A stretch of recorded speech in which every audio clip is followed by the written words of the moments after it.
Hello guys, তোমরা সবাই কেমন আছো? সকালবেলা ঘুম থেকে উঠে গরম জল খেয়ে টুকিটাকি কাজ সেরে আমি ব্লু টি বানিয়ে নিয়েছিলাম। সেটাই একটুখানি ছাদেই গেছিলাম রোদে। সেটা শীতের সকালে গরম কিছু খাওয়া বসে বসে, এটা একটা মজাই আলাদা। তো এখানে বাড়ির পাশে জমিতেই ধান কাটা হচ্ছিল, সেটাই একটুখানি বসে বসে দেখছিলাম।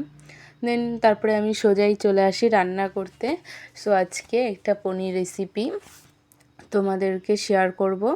পনিরটাকে নুন, হলুদ, লঙ্কার গুঁড়ো দিয়ে ভালো করে মেখে সেটাকে তেলে দিয়ে ভেজে তুলে নেব।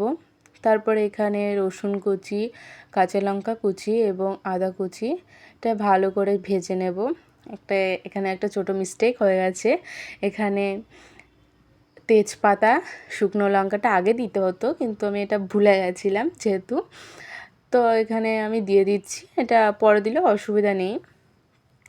এটাকে দিয়ে ভালো করে নেড়ে ছেড়ে এটাকে একটুখানি ভেজে নেব, শুকনো লঙ্কাটাকে ভালো করে।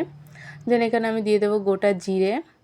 এটাকেও আমি একটু ভালো করে ভেজে নেব, গোটা জিরেটা যাতে ভাজা হয়ে যায় সেইভাবেই একটু নেড়ে চেড়ে। দেন এখানে আমি দিয়ে দেব পেঁয়াজ কুচি। পেঁয়াজ কুচিটাকেও ভালো করে ভেজে নেব আলতো হাত করে। পেঁয়াজটা একটু ভাজা ভাজা হয়ে গেলে এর মধ্যে দিয়ে দেব টমেটো কুচি। দেন টমেটো কুচি আর পেঁয়াজ এসব একটুখানি ভাজা ভাজা করে নিতে হবে। এখানে আমি একটা বাটিতে দই নিয়েছি, দইয়ের মধ্যে বেসিক মশলা দিয়ে আমি একটা পেস্ট বানিয়ে নিয়েছি।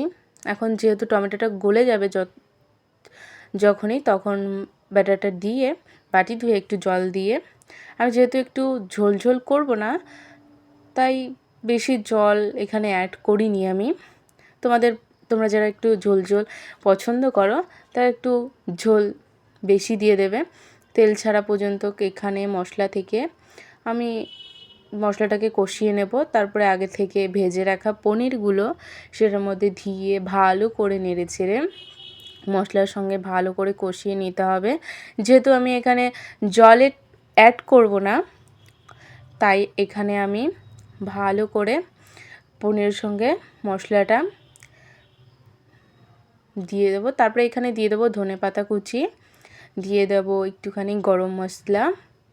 এটা খুবই অল্প সময় রেডি হয়ে যায়। এখানে সব দেওয়ার পরে আবার একটু ভালো করে নাড়াচাড়া দিয়ে নেব। এটা খুবই অল্প সময় রেডি হয়ে যায়। যারা জলদি থাকো তারা রেসিপিটি ট্রাই করতে পারো। তারপর 2 মিনিট ঢাকা দিয়ে নামিয়ে নেব। আমাদের পনির মশলা রেসিপি রেডি। সো আজকের মতন টাটা।